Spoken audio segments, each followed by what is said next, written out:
Okay, firstly, how are you today, David? I'm fantastic. I'm excited. I'm looking forward to this mega event tomorrow. One of the biggest fights I can ever remember going to. 80,000 people. That doesn't happen in boxing, anywhere in the world. This is a one-off, a mega event, and I'm just happy to be part of it. Yeah, I mean, looking at the preparation for this fight, I mean, a lot of people are talking about Carl's mentality, his approach. He seems a lot more focused. I mean, but in reality, what can Carl Froch do differently in this fight where he can handle what George can bring to the ring? The first thing Carl can do is not get nearly knocked out in the first round. That'd be the top of the list of things. If I was him, don't get sploshed in the first round. Don't end up getting knocked down heavily. Not a flash. There are flash knockdowns, and they're knocked down. That was a knockdown. He really got knocked down. Don't do that. That's what you can do differently. That will change the whole dynamics of the fight. When you get knocked down like that, your legs are numb and your head's spinning. You can't do what you need to do. You're just surviving then. Don't do that. So your question was, what can you do differently? The answer is way better early. Get a foothold in the fight a lot quicker. Don't wait for your guy. Don't let your opponent punch himself out on your head. For starters, that's definitely another good bit of advice there. But it's going to be a great fight. But as you said, both fighters have prepared, maximally, and they're really going to put it on the line. Yeah, the assumption is if Carl comes in better than he did before, that he will win the fight. However, in my opinion, George's error in the first, lack of discipline going into the later rounds, kind of cost him the fight. Who's lack of discipline? George's in that first fight. What do you mean? What do you think? Around about the 7th round, he seemed to get dragged into a war where really, maybe under Adam Boo, who's a bit more tactical minded, very good tactical coach, he may have stayed on the outside and boxed and just carried on doing what he'd done so well. I mean, what's your thoughts on that? I don't think it was something that he did in the later rounds. I think he was warring with him in the first round. Yeah. He was warring with him in the second round.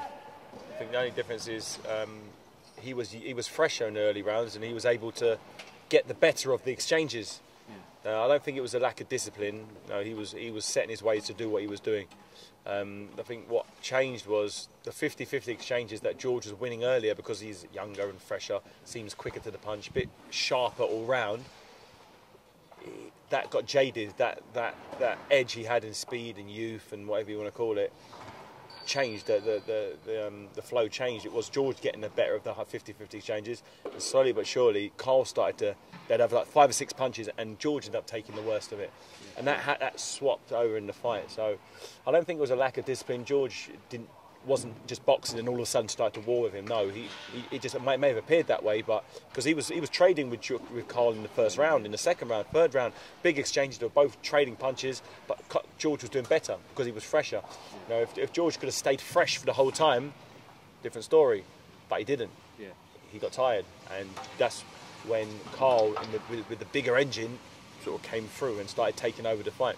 Who would have known if George wouldn't have got stopped? Who knows what would have happened? Nobody knows. This is what this fight's all about. We want to know what would have really happened. Yeah, you said about being fresher. I mean, George's speed in particular is what gives him the edge over Carl. It gives George the edge over most of his opponents. I've sparred with George, and he's very, very, very fast. Very fast. He's got a very deceptive jab. He doesn't look hard, but he's very solid. He's very heavy-handed, George. And I think he'll give anybody in the world a hard night because of that speed. But then again, Carl's not slow. There's nothing slow about Carl. If you think Carl's just slow, you got nothing coming. Carl hasn't knocked out as many people he has because he's slow. No, he's a very fast fighter as well. I don't think he's as fast as George, but he's not far behind. Could you have fought outside at Upton Park?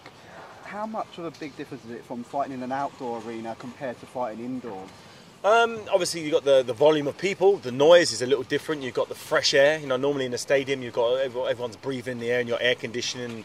It's not this. It feels a bit artificial. But when you fight an open door, it feels natural. You can breathe real air in. It feels nice, and it feels like you can have an extra gear, you've got extra energy that you may not have in an indoor closed arena. Does it take a bit of time to get warmed up though? No, it's a bit cooler outside than it would be indoors. But that's why you adapt that into your training, into your warm-up. You make sure you warm up, and you'll notice both fighters will probably come out in heavily gowned with a towel underneath to make sure they're nice and warm, because you don't want to go out into a fight cold. You know, Carl may have came out into the last fight pretty cold, and he ended up on the seat of his pants. And do you have a prediction for the fight? No prediction, unfortunately. Sorry, mate. No prediction. How much do you think the mind games play in the second fight? Because obviously the first fight, George seemed to be well on top. The second fight, there's been lots of times where Froch has asked him questions, and kind of Groves just looked at him like. I don't know. I don't know why. I don't think it's because George was lost for words. I don't know what that was. Like, Sometimes less it's, is like, more. it's kind of like a maze. Like Froch is looking I'm back at me, not sure. I'm not sure. I don't know if he's amazed. I think he might be just looking at it with disdain, like he's still talking. I don't know. It's just, it made me laugh though when I saw it. It was quite funny. But I don't know. Bottom line, all of what's said and done, and tweets and posts and this and that, it doesn't mean anything. Once that first bell rings, that's the only thing that matters. Just because someone got the better of an argument in a studio round table, when they fight, it's not going to make someone's jab any worse. What's going to happen is going to happen. How much should fans look into the sparring session between Eubank and Froch? I mean, it looked like Eubank got the better of him, but again, when you were sparring Wilder, you got the better of Wilder. It looked on the thing. So you can make any. I could have put some clips together of me sparring where I looked like I absolutely got smashed to bits by Wilder. Yeah. You know, it's just what you decide to put out there. Maybe Carl has said, okay, get some clips where I don't look so great, put it out there, so everyone like you are thinking, Carl got beat up. All you got to do is go out there and bake up. Yeah, of course. It's easily done. You know, you can manipulate it to make it look whichever way you want it to look. So I didn't take too much from that. I've seen George, I've seen Chris Eubank Jr. have the same success on George as I've seen him having against Carl. I've also seen George outbox him. I've seen them have many rounds together, and you know, it's just competitive rounds. That was just a 15-20 seconds of some competitive spar. Right. I took absolutely nothing from that, apart from Carl's in good shape because he was still. It looked like it was the end of the spar, and he was still letting his hands go with a lot of intensity. So I think it was a good thing, the fact that Carl hadn't had easy sparring partners. Right. The one thing you get with Chris Eubank Jr. is a handful. You know you're in there. You know you got to work for every second of that round because he's a very fit young man. He's strong, and he'll be filling out stadiums like this one day. I appreciate your time, Dave. Thank you, No Dave. problem, man. Take it, guys. Thanks. Hope to see you back in the ring soon. Yeah, definitely. hopefully.